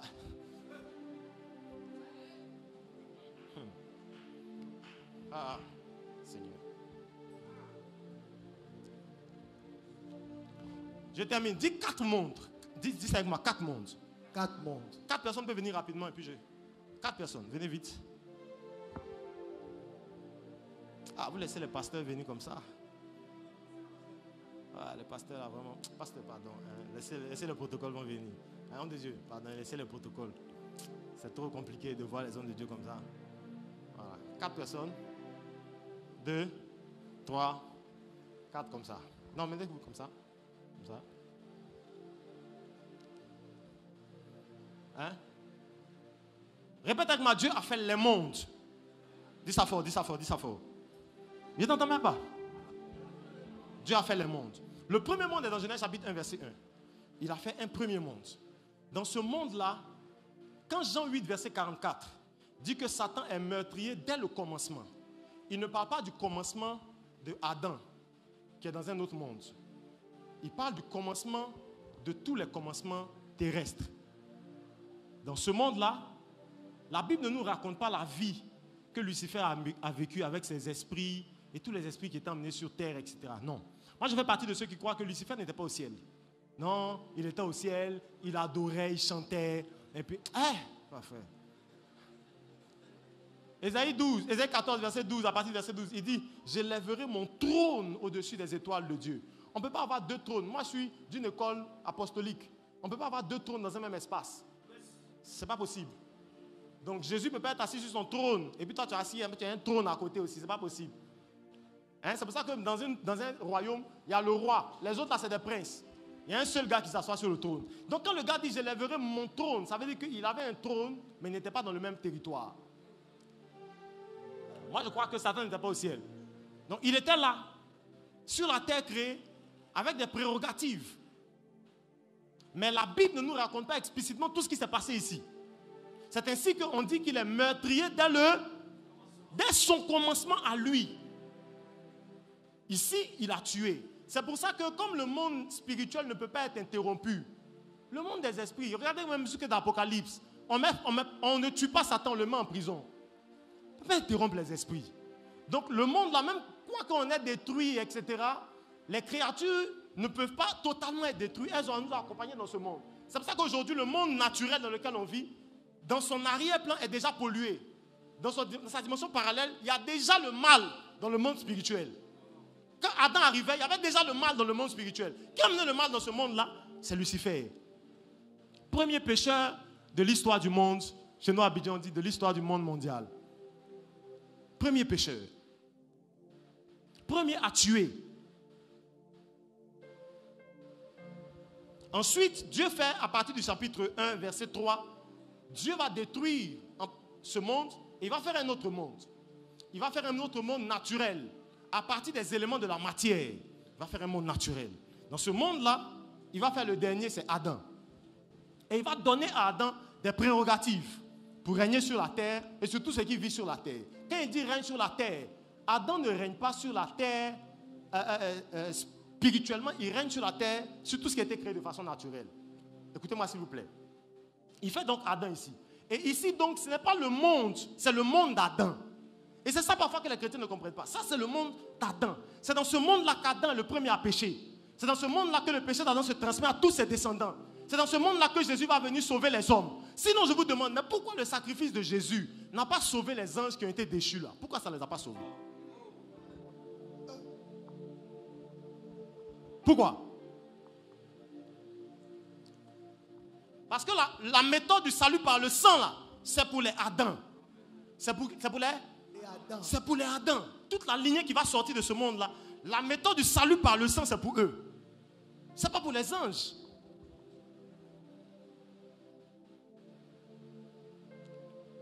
Vous êtes avec moi? Et même que les chrétiens sont hypocrites. Parce que même être chrétien, c'est espérer en une destruction de ce monde et en l'avènement d'un monde meilleur. Sinon, vous n'êtes pas chrétien. Si c'est dans ce monde seulement que vous espérez en Christ, vous êtes les plus malheureux des hommes. C'est parce que l'apôtre Paul dit. Ça veut dire que vous-même, être chrétien, là, vous croyez inconsciemment que le monde, là, on peut le détruire et puis on peut faire l'autre. C'est ce qui va arriver bientôt.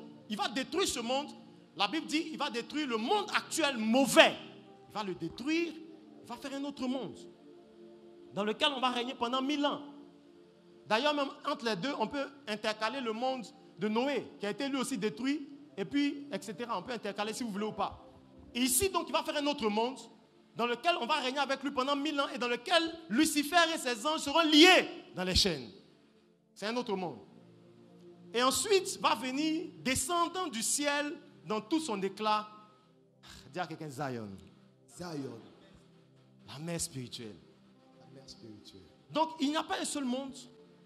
Il y a plusieurs mondes.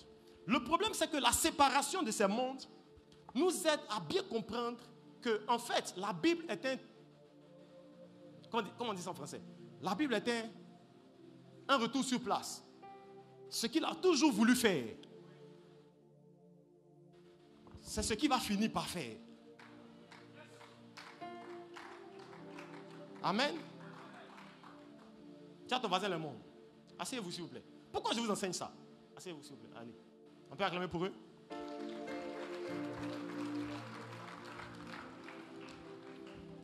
Pourquoi je vous enseigne ça et particulièrement à vous? Parce que nous ne sommes pas une église. Je dis nous. Parce qu'on est... Bon, on est tous de la porte des cieux. Hein? Si tu veux pas. Hein? On est tous de la porte des cieux. Hein? Et nous sommes une église différente. Écoutez-moi s'il vous plaît. Nous sommes une église qui comprend que les enjeux du monde dans lequel on est sont trop élevés pour qu'on reste à un niveau de connaissance de ce que nous ont appris nos pères, les pères des premiers réveils. Et puis on ne peut pas combattre en 2025 contre la Russie si on n'a pas de drone télécommandé, si on n'a pas d'armes qu'on peut déclencher à partir de loin. On ne peut pas combattre aujourd'hui, faire la guerre, si on a encore une fronde et une épée comme Goliath. On ne peut pas. Et l'église d'aujourd'hui s'engage dans des combats pour lesquels la technologie a évolué. Quand je parle de technologie, la technologie c'est de la connaissance. C'est plus on sait, plus on fait. Oui, c'est tout. La technologie c'est de la connaissance. Et dans le combat spirituel, quand on enseigne ça, les gens pensent que bon, c'est parce qu'on veut montrer aux gens qu'on a de nouvelles révélations. On est fardeau en tant qu'apôtre. On sait que les temps sont en train de changer. Les guerres qu'on va soutenir vont changer. Votre nation change. Votre pays a changé. Votre pays a changé. On se plaint, ça devient difficile. Abidjan, chez nous, ça a changé. Aujourd'hui, Abidjan, c'est une ville de riches. Tu deviens pauvre, tu vas aller au village. Ça, c'est ton problème. Les combats sont devenus intenses. Et le diable sait qu'il y a peu de temps pour mener le combat qu'il a à mener. Et donc, les armes qui vont sortir dans cette saison-là seront des armes de destruction massive. Il faut que l'église monte. Est-ce que quelqu'un peut dire, il faut que l'église monte? Oh, ta façon de parler, on dirait quelqu'un qui n'est pas encore arrivé. Dis à ton voisin, il faut que l'église monte. Il faut que l'église monte. Il faut que l'église monte dans la précision de la connaissance. Accurate. On peut savoir une chose, mais on peut mieux la savoir. On peut comprendre une chose, mais on peut mieux la comprendre. On peut connaître une chose, mais notre responsabilité, nous, on a une prophétie sur cette saison, c'est que dans les derniers temps, la connaissance va augmenter. Écoutez, quand on dit la connaissance augmente, ce n'est pas que les informations augmentent. Ce n'est pas le volume qui augmente. Ce n'est pas ça. Ce n'est pas la quantité qui augmente. C'est le même livre, mais c'est le contenu, la révélation de ce contenu qui augmente.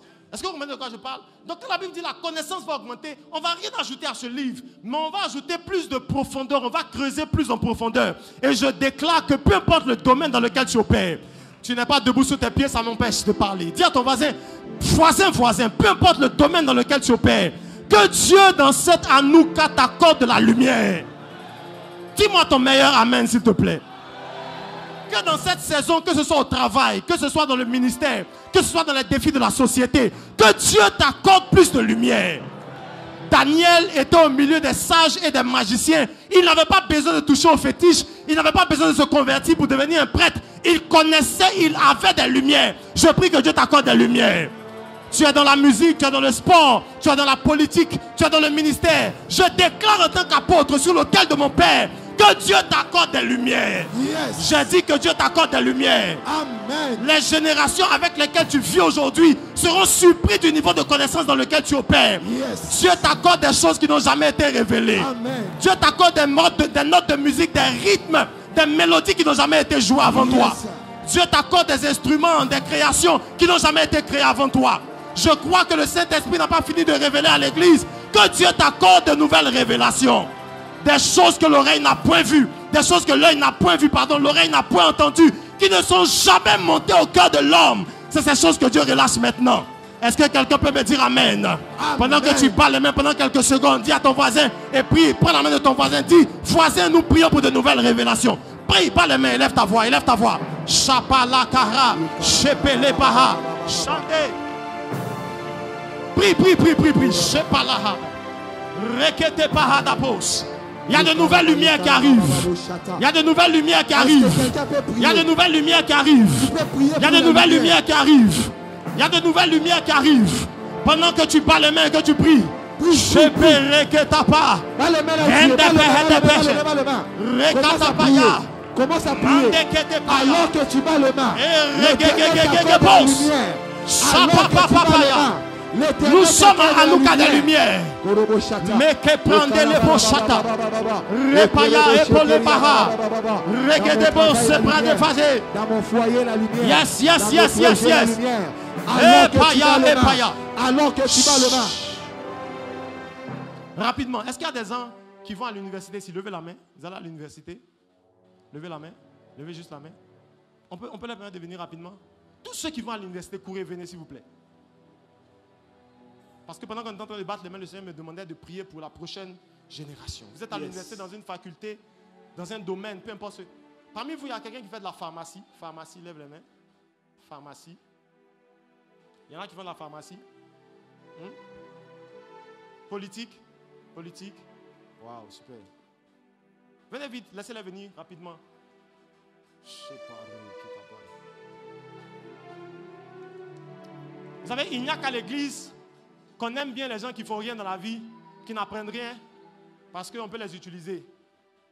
Mais Nebuchadnezzar a pris des jeunes garçons et puis les a mis à l'école. Dans le monde spirituel, on aime la connaissance. Et pendant que vous êtes là, Dieu va convertir les connaissances que vous apprenez à l'université. Il va accorder plus de lumière. Vous êtes la prochaine étape, la prochaine dimension, la prochaine vitesse dans le mandat que Dieu a donné à notre papa. Vous allez ramener ce mandat dans la société, dans la politique, dans les administrations de ce pays. Est-ce que quelqu'un peut lever la main vers eux et prier? Élève ta voix rapidement, rapidement, rapidement. Shepare. Vous pouvez mettre à genoux rapidement, on prie pour eux. Shepara. Rekete mehedebosh. Rekepaya namahande.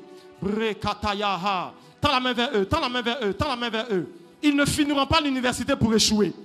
Ils ne finiront pas l'université pour chercher le travail. Ils ne finiront pas l'université pour rester errants. Dieu va les relâcher comme des renards enflammés dans la société. Dieu va les emmener avec plus de lumière et plus de connaissances. Ils seront plus sages que leurs adversaires. Ils seront plus intelligents que les vieillards. Est-ce qu'on peut prier pour eux? Repeka, Chapaya, Limbere, Chapetepos. C'est eux qui vont frayer un chemin à la parole et au message. C'est eux qui vont frayer un chemin au royaume dans cette nation. Est-ce qu'on peut prier? Pare Katapa. Yababababa. Shabababa yande. Eketetebos. Hey!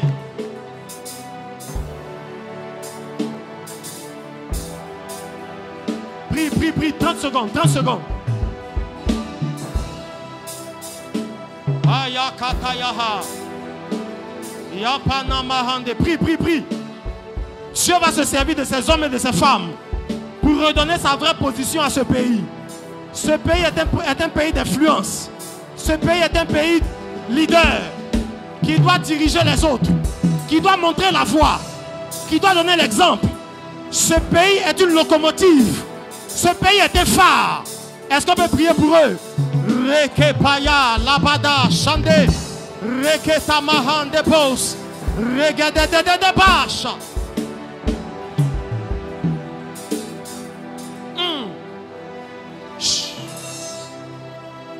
Je lève la main au ciel. Et à cause du manteau apostolique qui est sur ma vie, je déclare. La Bible dit, l'apôtre Paul a dit ceci: priez afin qu'il me soit accordé d'avoir une voie, un chemin dans les nations. Je prie et je parle à l'esprit de ce pays. Que ce pays vous accepte. J'ai dit que la terre de ce pays vous accepte. Que ce pays vous laisse manger ses meilleurs fruits. Vous ne venez pas en votre nom, vous venez avec un mandat. Les terres de ce pays vont reconnaître les manteaux de vos pères et des pères qui ont précédé vos pères.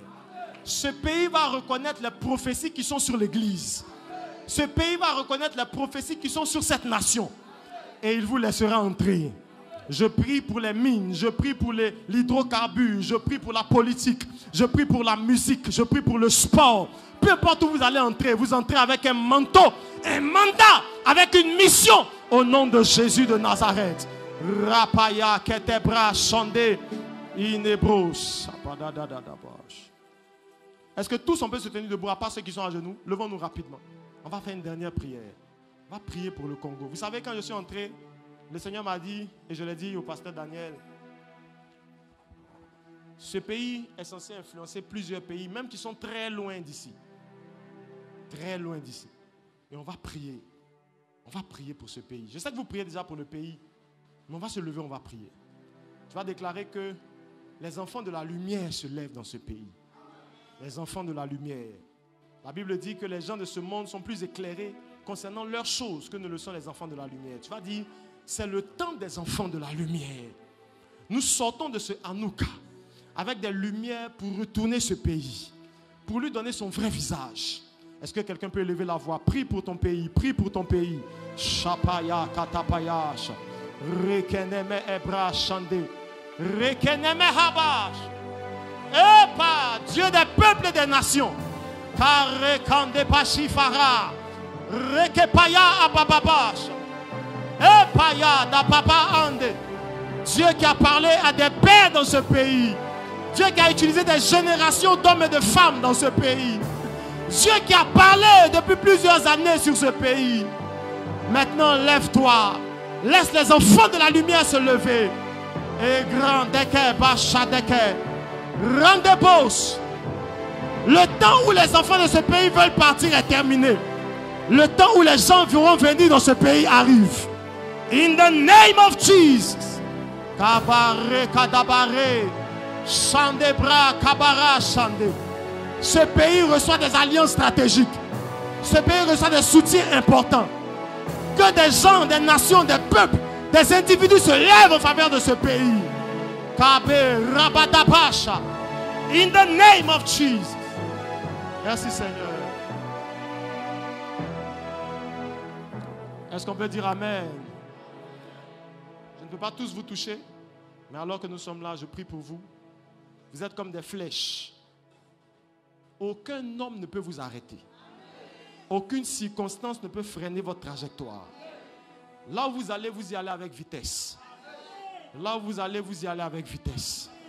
Les gens ne vous feront pas la place, mais Dieu vous fera un chemin. Les gens qui vous ont précédé vous rendront la vie difficile. Dieu va vous ouvrir une voie. Les gens vont vous minimiser. Dieu va vous imposer. Je déclare que Dieu vous impose jeune. Il n'attendra pas que vous soyez des vieillards. Il vous impose jeune. Vous sortirez de l'université, vous aurez une place. Vous sortirez de l'université, Dieu va vous faire une voix. Vous sortirez de l'université, vous allez parler, les gens vont vous écouter. Merci Seigneur. Est-ce que vous pouvez prendre une offrande là où vous êtes? Si vous êtes à genoux, prenez une offrande, laissez ça sur l'autel et puis vous partez. Que Dieu vous bénisse. Que Dieu vous bénisse. On peut acclamer pour eux. Merci Saint-Esprit. Rapidement, laissez une offrande sur l'autel. Acclame bien, acclame bien, acclame bien. Laissez une offrande sur l'autel. Que Dieu vous bénisse. Que Dieu vous élève. Que Dieu vous fasse un nom. Que Dieu vous fasse une voix.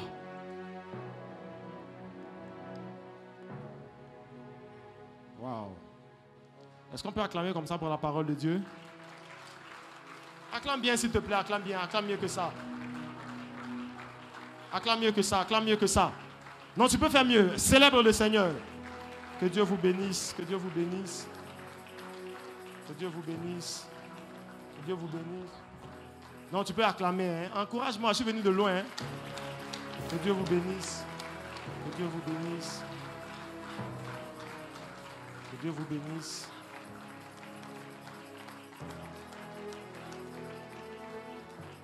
Qui est venu avec son passeport? En venant, tu t'es dit, je prends mon passeport, je ne sais pas. Tu sentais une inspiration de prendre le passeport. Viens avec ton... Lève juste ton... Bon, on n'a pas le temps. Lève le passeport. Tu es venu avec ton passeport. Je parle des gens de l'église. Tu as ton passeport sur toi. Lève-le. Lève-le. Lève-toi et lève-le. Que Dieu te bénisse. Lève-toi et lève le passeport. Que Dieu vous bénisse. Père, que des voies s'ouvrent pour les projets qui sont en dehors de ce pays. Que les voies s'ouvrent pour les projets d'études, de travail qui sont en dehors de ce pays. Après Hanouka, les portes des nations s'ouvrent devant toi. Après Hanouka, je n'ai pas entendu, j'ai entendu deux amen. Peu importe le domaine, que ce soit pour aller apprendre, que ce soit pour aller travailler, que ce soit même pour aller exercer quelque chose, que ce soit pour une opportunité. Tu travailles déjà ici, tu as déjà une fonction, une activité, mais les portes devant toi s'ouvrent pour plus d'opportunités et plus de revenus. Je déclare que Dieu change ta saison après Hanouka.